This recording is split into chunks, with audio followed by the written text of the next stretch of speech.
एक मुलाकात ऐसी शख्सियतों के साथ जिन्होंने दिया है अपने जीवन को एक नया मुकाम। रूबरू कराएंगे ऐसी कुछ हस्तियों के साथ एक खास शख्सियत के साथ मुलाकात जयदेव पटेल के साथ नंबर 1 इंडिया न्यूज पर। नमस्कार व्यूअर्स, मैं जयदेव पटेल और आप देख रहे हैं नंबर 1 इंडिया न्यूज। आपका एक बार फिर स्वागत है एक खास शख्सियत के साथ मुलाकात प्रोग्राम में। आज हमारे साथ खास मेहमान है बिहार पुलिस के अतिरिक्त पुलिस महानिदेशक एडीजीपी पुलिस मुख्यालय जितेंद्र सिंह गंगवार। जितेंद्र सिंह जी, आपका बहुत बहुत स्वागत आज हमारे प्रोग्राम में। जी थैंक यू। जितेंद्र सिंह जी, आपसे मेरा पहला सवाल है कि लोक आस्था के महापर्व छठ की आज से शुरुआत हो गई है और बिहार का छठ एक सबसे बड़ा त्योहार है। आपकी तरफ से किस प्रकार की तैयारियां की गई है? देखिए, जैसा आपने खुद कहा है, ये बिहार का एक बहुत बड़ा आस्था का पर्व है। इसको लोक आस्था का महापर्व छठ कहते हैं और ये आज से इसकी शुरुआत हो गई है। आगे फिर खरना प्रसाद का दिन और फिर उसके बाद में अर्घ देने का दिन भी शुरू होगा। तो हमारी पूरी इसमें व्यापक तैयारी की गई है इसके लिए। जी जितेंद्र सिंह, छठ के महापर्व को देखते हो किस तरह के खास इंतजाम बिहार पुलिस मुख्यालय द्वारा किए गए जिससे कि किसी प्रकार की कोई असुविधा ना हो?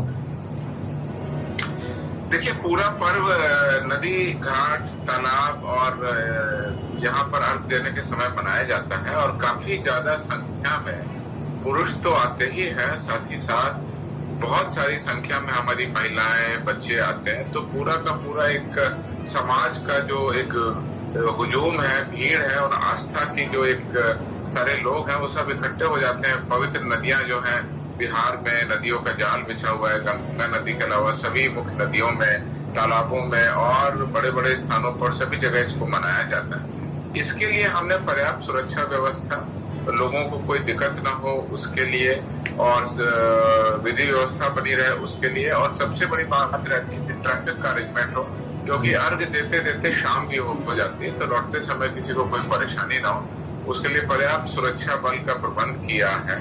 उसमें हमने महिला पुलिस भी रखी है और तरह तरह की पुलिस बलों को भी इसमें तैनात किया है। जो घाटों पर इंतजाम है उसका डिटेल अरेंजमेंट हर डिस्ट्रिक्ट में किया जा रहा है। वहाँ के डीएम और एसपी ज्वाइंट ऑर्डर निकाल रहे हैं। जैसे घाटों में सबसे पहले खतरनाक घाट को चिन्हित करना, वहाँ बैरिकेडिंग करना, वहाँ पर प्रशासन के द्वारा चिन्हित किया जाता है कि इसके आगे न जाए, वहाँ पर पानी ज्यादा हो सकता है। उसके अलावा घाटों पर जो श्रद्धालु आते हैं जो उनके लिए चेंजिंग रूम बनाना और वॉच टावर बनाना, कंट्रोल रूम बनाना, ट्रैफिक का पूरा अरेंजमेंट करना, मेडिकल एम्बुलेंस की सारी व्यवस्था वहाँ पर करना, नदियों पर नाव की व्यवस्था, और कोई इस तरह का हादसा नहीं हो तो उसके लिए गोताखोर, नाविक जो स्विमिंग जानते हैं, उन सब लोगों की पर्याप्त यहाँ पर तैनाती की जाती है। जी जितेंद्र सिंह जी, छठ पूजा को देखते हो दूसरे राज्यों में जो बिहारी लोग रहते हैं वो भी इस समय बिहार पहुंच रहे, तो ऐसे में ट्रैफिक व्यवस्था सुचारू रूप से बनी रहे, इसको लेकर किस प्रकार के दिशा निर्देश आपकी तरफ से जारी किए गए?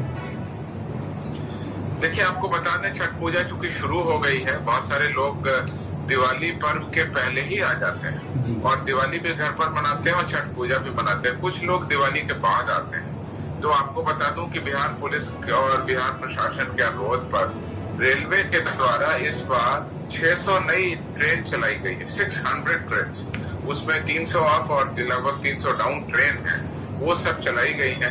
वो छठ पर्व से पहले, छठ पर्व के दौरान और छठ पर्व के बाद जो हमारी 600 स्पेशल ट्रेनें चलाई जा रही हैं, तो उन सभी से छठ व्रतियों को कोई दिक्कत नहीं हो, ये सारे इंतजाम हम लोगों ने कर दिए हैं। उसके अलावा रोड पर जो ट्रैफिक है, जो सारा इंतजाम है, उसके लिए भी पर्याप्त अरेंजमेंट हम लोगों ने कर रखा है। जितेंद्र सिंह जी, बड़े त्योहारों को देखते हुए अक्सर कुछ असामाजिक तत्व सोशल मीडिया पर गलत पोस्ट करके माहौल को बिगाड़ने की कोशिश में रहते हैं, इसको लेकर आप स्वयं किस तरह से सोशल मीडिया की मॉनिटरिंग कर रहे हैं? देखिए, हमारी सोशल मीडिया की टीम लगातार एक्टिव रहती है और वैसे तो ये छठ पर्व बिहार में लोक आस्था का महापर्व मनाया जाता है। अमूमन ऐसा कहा जाता है कि इस अवसर पर चूंकि सभी लोगों के घर में कोई ना कोई आदमी छठ कर रहा होता है, तो उसके सपोर्ट में, उसके सहयोग में, उसको ले जाने में सभी लोग व्यस्त रहते हैं। फिर भी किसी भी तरह की आपराधिक घटना नहीं हो, कोई ट्रैफिक की कोई प्रॉब्लम नहीं हो, हम लोगों ने पर्याप्त इंतजाम किए हैं। मैं आपको खाली इंडिकेट कर देना चाहता हूँ, हमारे पास है बिहार सशस्त्र पुलिस है, जो विशेष सशस्त्र पुलिस है, आर्म्ड पुलिस हमारी, उसकी 36 कंपनी 36 कंपनी हमने लगाई हुई है 3000 हमने होमगार्ड्स लगाए हुए हैं, घुड़सवार का दस्ता लगाया हुआ है। उसके अलावा हवलदार सिपाही करीब 5000 लोगों को लगाया है। 2000 हमारे यहाँ ट्रेनिंग प्राप्त कर रहे सब इंस्पेक्टर ने उनको लगाया है। डीएसपी रैंक के पदाधिकारी भी 3 दर्जन के आसपास लगाए गए हैं। और उसके अलावा केंद्रीय अर्धसैनिक बलों की भी 4 कंपनी हमको मिली हुई है। उसको भी हमने पूरे बिहार में जो भी हमारे भीड़ के इलाके हैं, संवेदनशील के इलाके, नदियों के, घाट के, वो सब कार्रवाई हम लोगों ने पर्याप्त की है। और हमें उम्मीद है कि पूरी बिहार की जनता जो इस पर्व को मनाती है और बहुत ही सुरक्षित तरीके से, आरामदेह तरीके से, उनको कोई दिक्कत नहीं होगी और ट्रैफिक का इंतजाम भी रहेगा। बहुत अच्छे से पर्व मनाएंगे। जी जितेंद्र सिंह जी, आपसे मेरा क्लोजिंग क्वेश्चन है कि महापर्व छठ को लेकर बिहार की जनता को आप नंबर इंडिया के माध्यम से क्या संदेश देना चाहेंगे? मैं आपके मीडिया के माध्यम से यही संदेश देना चाहूंगा कि ये महान पर्व है और ये महान पर्व हम लोगों को अनुशासन भी सिखाता है और स्वच्छता भी सिखाता है। किस तरीके से हम अपने घाटों को, नदियों को, तालाबों को स्वच्छ रखें, अपने इलाकों को स्वच्छ रखें, अपने घरों को स्वच्छ रखें। ऐसे में जबकि स्वच्छता बहुत बड़ी जरूरत है हमारे देश में, तो स्वच्छता का, अनुशासन का और एक दूसरे को सहयोग करने का ये जो पाठ हमको ये सीख मिलती है, उसको सभी लोग अपने जीवन में अपनाएं और जहाँ कहीं भी प्रशासन है उसकी मदद करें। प्रशासन आपकी मदद के लिए तैनात कर दिया गया। जितेंद्र सिंह जी, आपने नंबर इंडिया के समय निकाला, उसके लिए आपका बहुत बहुत धन्यवाद।